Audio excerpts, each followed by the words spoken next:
On today's episode of Murfreesboro Storytellers, we visit the new Adams Indoor Tennis Complex located in Old Fort Park. This incredible facility is a joint venture between the city, MTSU, and local residents. Welcome to Murfreesboro Storyteller. Today, for our program, we're located at the new Adams Tennis Complex off of Old Fort Parkway, and what a wonderful facility it is. We have as our guest today Frank Fly on my left, local attorney and tennis enthusiast. Chris Massaro, athletic director for Middle Tennessee State University. We have Lanny Goodwin on my right here, who is the director of Parks and Recreation for the city of Murfreesboro, and Gary Arbit, who is operations coordinator here at the Adams Tennis Complex. What a marvelous new facility. How in the world did we ever get to this point? Frank Fly, was it part of your idea or your idea? Well, I think in 2003, serious conversations began about what we could do to have more outdoor courts and to add indoor courts. And that bounced along until I found this memo dated September the 18th, 2006, something I sent out called "Now's the Time, This is the Place." And what happened, Lanny, you may remember, we used to have the horse show ring out here and the livestock pavilion. Very well remembered. And when they moved to John Rice Boulevard, the light went on in my head. What are we going to do with this? And I called the ag people and I said, are y'all ever going to use this facility out here for ag purposes again? They said, never. I said, we want it. and so I formed the ad hoc tennis committee, which means I made up a bunch of people that I thought ought to get together. I appointed myself chairman so it could make sure that it moved forward and didn't have to rely on anybody else to do it. And scheduled a meeting in the conference room of the old courthouse, had representatives of the county and the city and MTSU on the ad hoc tennis committee. Sent everybody notice of the meeting, and lo and behold, they all showed up. Wonderful. And that's how we got started. And we all sat there and started talking about tennis and the needs for tennis, and we really kind of focused more on high schools, I think, at that time, and we got the schools involved. And I know the schools were talking about building individual tennis complexes at each one of the schools, and what we were talking about was it would be better if we built a tennis complex for the city and for everybody to use. Right. So that was our first agreement, which was a joint partner agreement between the county schools, the county government, and the city. And the result really of that committee was we built the 16 outdoor courts. And I know we talked a lot during during the committee about all kinds of things, where they need to be located. I went back and drew some master plans, some site plans. We showed them at Barfield Crescent Park. We showed them here at Old Fort. We showed them in Oakland. We showed them at McKnight. And at the end of the discussion, really, this was the best place. It was the closest to the hotels. It was more central. We already had 8 courts. We knew that we were probably going to build some extra courts. We didn't know how many. Sure. But we ended up with 16. And we showed that indoor facility at that time, I think actually with 4 courts indoors and on a first pass. But here we sat in an 8-court indoor facility. We got 24 outdoor courts, 8 indoor courts, pretty much rivals anything in the South now. Tell me about the survey that you made earlier and you found the strong interest in tennis. In 2009, we started looking at a strategic plan for the Parks and Recreation Department. Of course, we'd just come out of opening these outdoor courts. Tennis interest was really building in the community, and we were looking at a strategic plan to really kind of set the pace for Parks and Recreation for the next 5 years. And what we did is we pulled a lot of folks together, all different interests throughout the community, tennis being one of them, all the athletic sports being represented, different groups, arts, etc. And out of that focus group, one of the number one things that rose to the surface was indoor tennis courts. And so we knew that there was a building interest in Murfreesboro for tennis. We just built that. We just had this as a part of our planning process. So it was kind of destined that somewhere in the future there was going to be indoor courts. Of course, we can get Chris to talk about the need for the university, but university as well, as a growing university, great athletic programs, growing tennis program, gaining national recognition, driving to Nashville to practice, really needed a home facility. So I might add too that the Murfreesboro Tennis Association during that time sent out a questionnaire to the members how many people would commit themselves to buying and paying for block time. 192 people committed themselves to buying block time if we build an indoor court. And Frank, you know what's so ironic about what you just said is we've just surpassed that number in memberships at this facility. That's amazing. Chris, tell us about MTSU's interest and involvement in developing this facility. And we were highly interested in it when River Rock Tennis Club closed. We really didn't have a place locally to play our indoor matches, practice, those kind of things. So our men's and women's tennis team traveled to Nashville, played at Nashboro Village for a number of years. So we made it known that we're really interested in developing some sort of indoor facility. Minimum 4 courts, that's what we needed for competition. We looked at some things on campus, maybe to even looked at some bubble opportunities to do that, but really felt like it'd be best for us to have a partner, and the city was a logical partner. And so finally the timing was really right for the city to come in a big way, for us to come in a big way, and we kind of met that mutual need. So it took a while to do that, but I think what ended up, and it's a really classic story of matching people's needs and putting it together and getting something bigger and grander than what we could have done if we'd have done it independent of each other. And I think this facility is going to serve us so well, and it's going to serve the city as well. But we've been interested all along, kind of participated in Frank's ad hoc committee. We kind of did some studies on our own. City was studying their stuff on their own. So it was kind of just a matter of getting everybody's information into the table at the same time and to get the timing just right. Well, July 15th, 2015 was the memorable date, I guess, for the dedication of this wonderful new facility. I think what Chris was saying was, after it was all said and done, the whole was greater than the sum of its parts. Absolutely. Yeah. Very good. Yeah.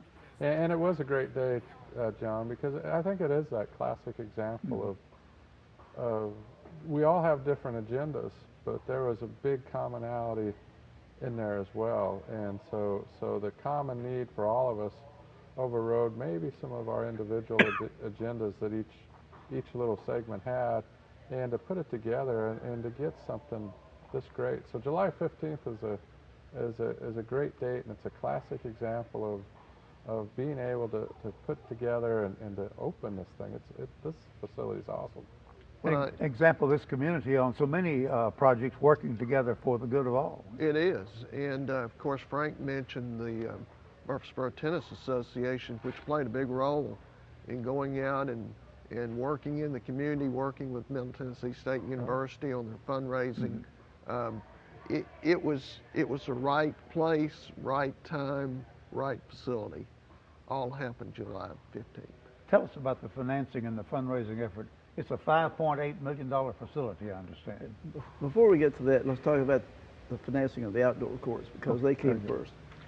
It was stalled for a while because the city wanted the county to pay for it because the high schools used the courts. Okay. The county wanted the city to pay for it because it was city park. Because this property is. And is everybody city, told me the two of them would never get together. They were wrong.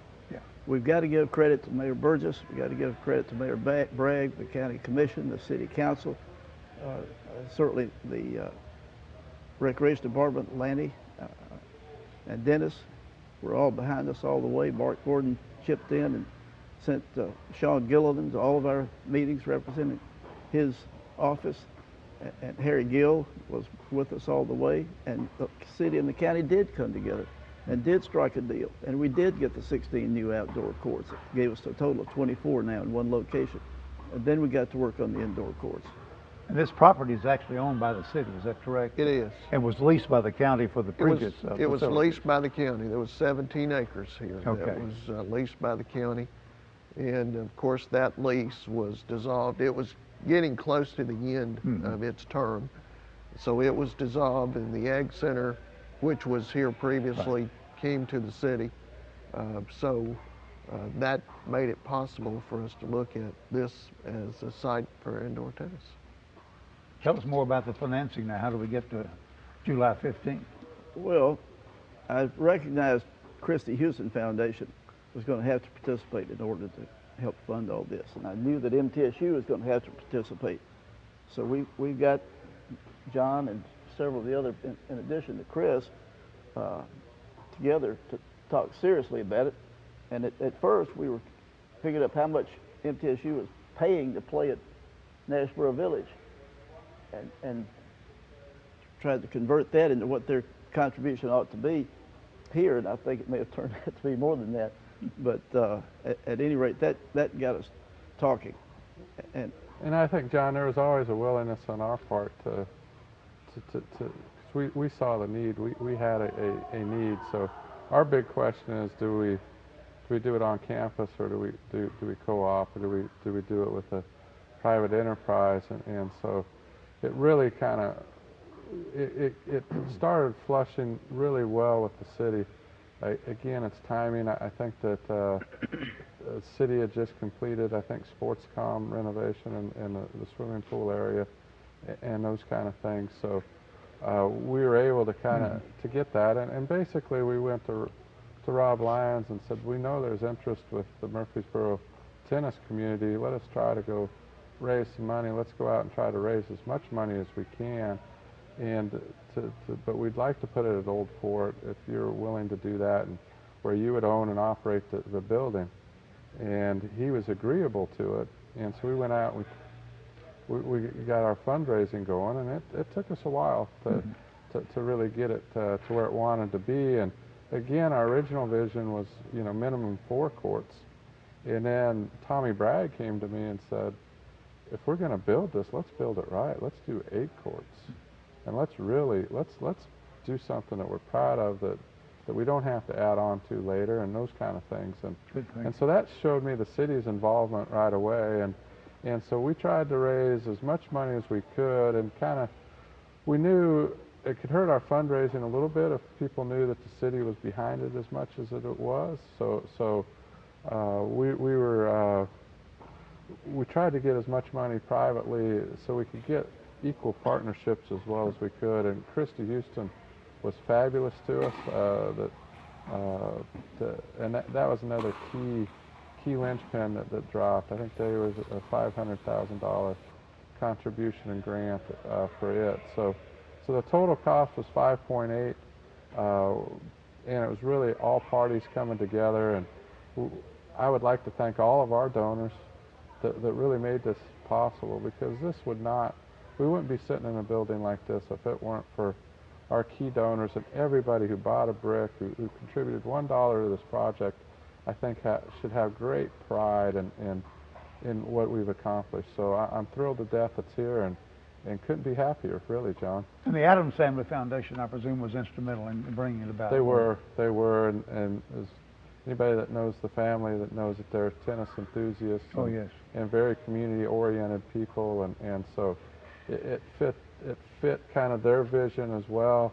And so that is always good when you can marry that. And so they came in a big way, and we're proud that this facility is named the Adams Tennis Center.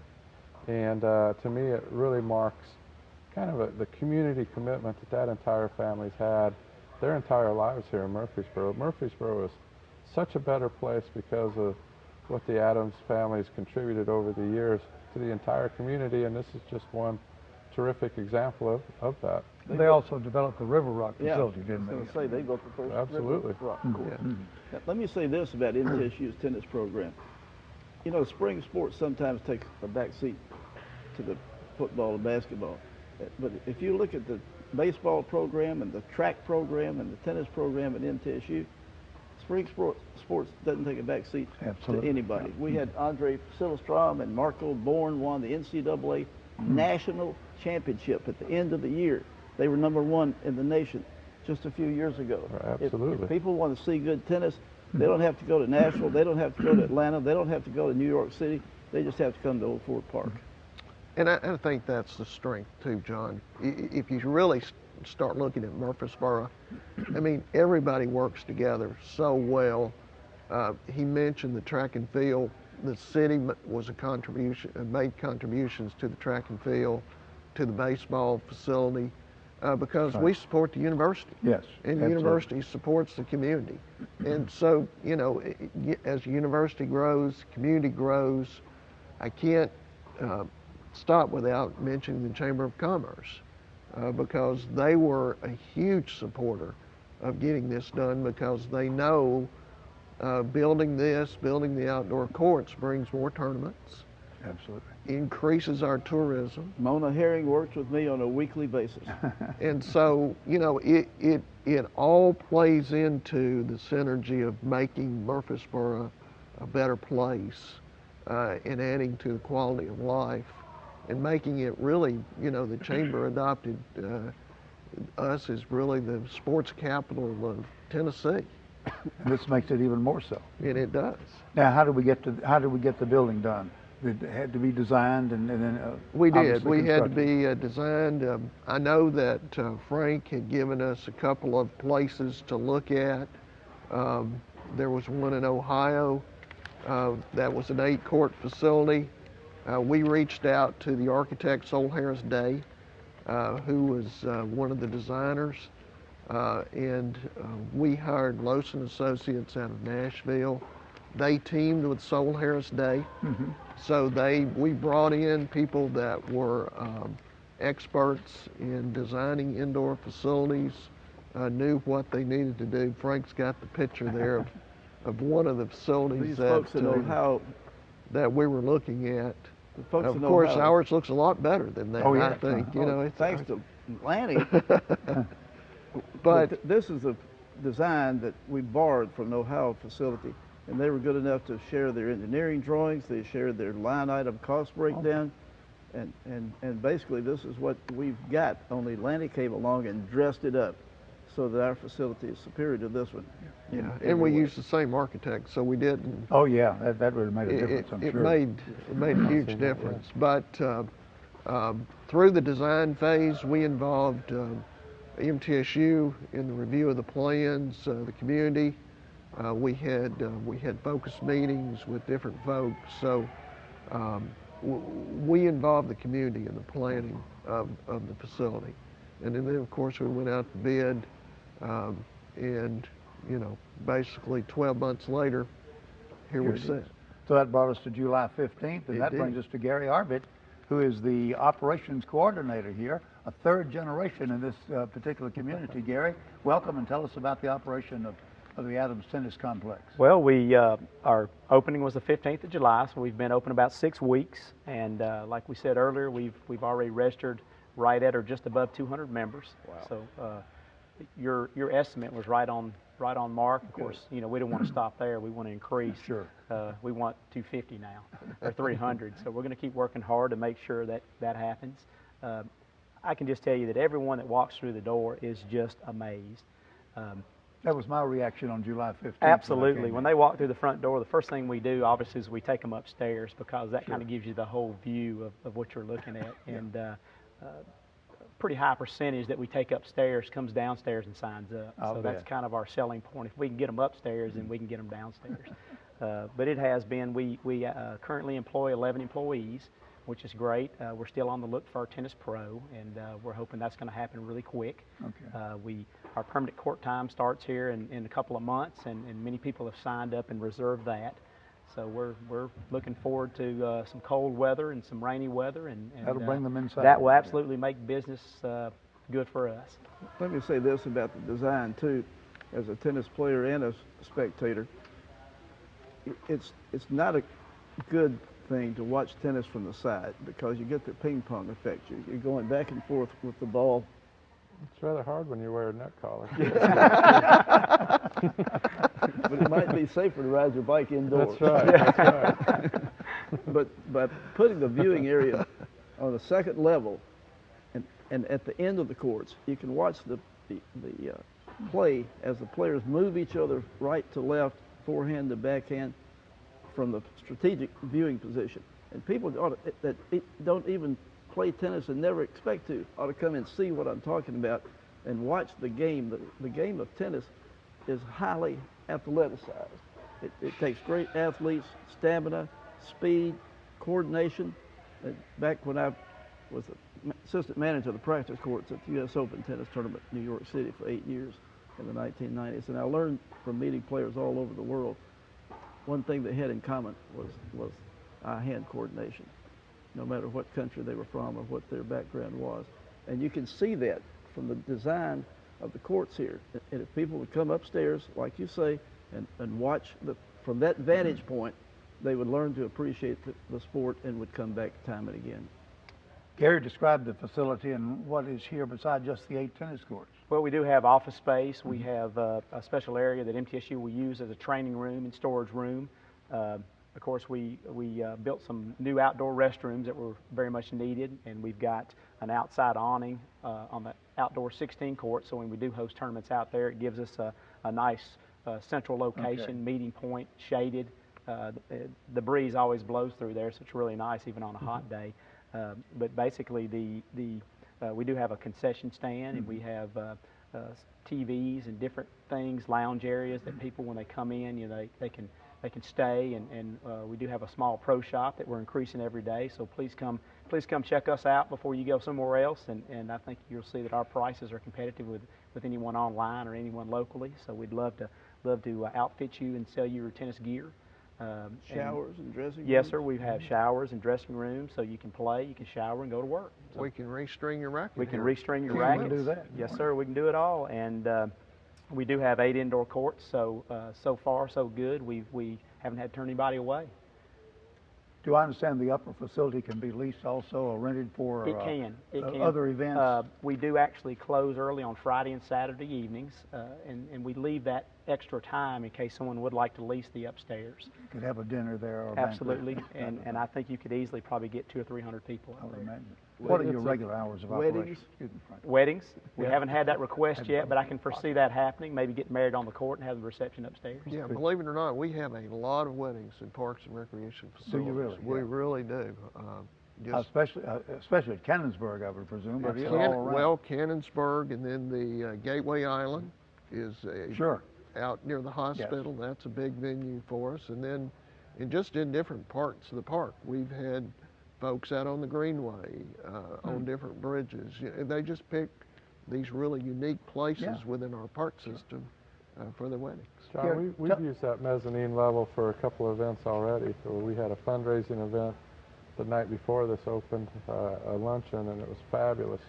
Really sets up well. And then before our annual Pro-Am for our tennis programs, here in September, we're planning on having a social function in here as well. So anybody that's interested, I would really challenge you to find a better venue. I mean, it's casual, it's unique, it's really a neat place and a unique place to have a function. What are your regular hours? You mentioned about closing early on Friday and Saturday. Yes, sir. We're open Monday through Thursday from 7 a.m. to 10 p.m. Okay. Friday is 7 a.m. to 9 p.m. Saturdays 8 a.m. to 5 p.m. and Sundays 10 a.m. to 5 p.m. Okay. So the 5 p.m. Saturday and Sunday gives us the opportunity to host additional events in the evenings. Sure. Wonderful. And you say you have 11 staff members We working? currently have 11, and when we hire a new pro, it'll be 12. 12. Now, do you also have, are you staffing the outside courts as well as inside? It became, basically, it's the whole area. It's just one complex. Yes, sir. It's you going might to say. fall It under is. the whole complex. What have we failed to mention about the facility Well, and the program? I think the attraction to tournaments, Chris may want to talk about the ones that they've already secured. I know that when TSSAA Spring Fling was I wondered here, about that. Bernard Childress, I walked him through here, the executive director of TSSAA, and we were still under construction. It didn't look as pretty as it does today. But people asked me, what did Bernard say to you? And I said, well, he said, wow, about 10 times. So, Good reaction. good reaction. John, we're happy because we're hosting the Conference USA Women's Tournament this April, and the following April, in 2000, I guess it would be 17, we're hosting the men's as well. So the next 2 years in a row, we're going to host Conference USA championships, and I would echo what Frank said. I mean, that if you want to see a raw display of athleticism, and some of the very best tennis players in the world will be here for those events. So it's exciting stuff.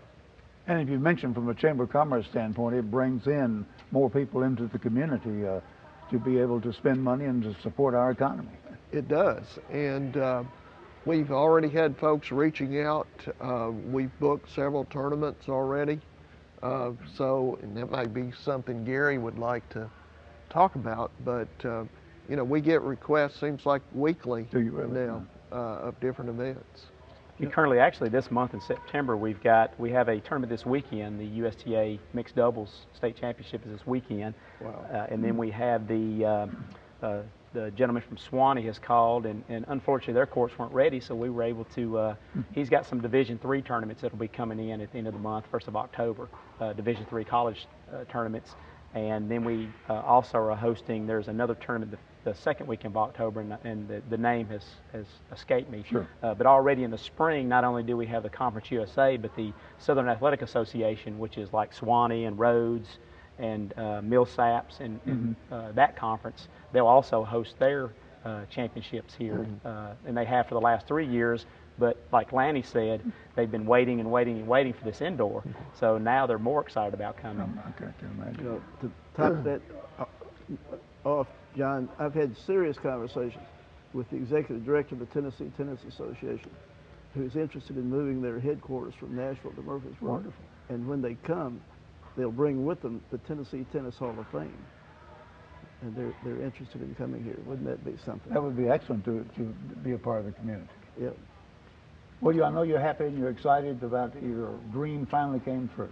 My dream is to be able to play on these courts. Yeah, okay, all right. I guess so, ultimately. Chris, any other comments from MTSU standpoint? Just that we couldn't be happier, John, you know, and we appreciate Lanny's hard work, the city's hard work, from the two mayors, this spanned 2 mayors, several council members that really stood tall and believed in a vision. And so, again, and that Frank said it best, that you know, the sum is much better than the individual parts, and we see that. So we're excited. We're committed to be good partners as this thing rolls through the years, and always hope that we remember the beginnings in this, and how it all kind of took off. Let me Because say it's that, a neat story. Let me say this about Lanny. This is the finest indoor tennis facility I've ever seen. And the reason is the special extra touches that Lanny Goodman put into it. That makes a difference. Chris, we wish you well in getting rid of your neck Thank you. brace. Hopefully another month and I'll be good. For anybody watching and didn't know, Chris had an unfortunate bicycle I accident did. a few weeks ago. You're supposed to stay on the bicycle, and the bicycle's supposed to stay on the road, and I didn't do either one. Well, we So, wish you well in your thanks. recuperation. Thank you. Gary, anything else about the facility and events coming up? Please come by and check us out. All right, very good. Well, we've enjoyed being with you for this edition of Murfreesboro Storyteller, originating from the Adams Tennis Complex on Old Fort Parkway here in Murfreesboro, part of Old Fort Park. And we've enjoyed having as our guest today Chris Massaro, Director of Athletics for MTSU, Frank Fly, local attorney and tennis enthusiast with a capital E, Lanny Goodwin, Director of the Murfreesboro Parks and Recreation, and Gary Arby, who is the operations coordinator for the Adams Tennis Complex. Thank you for joining us.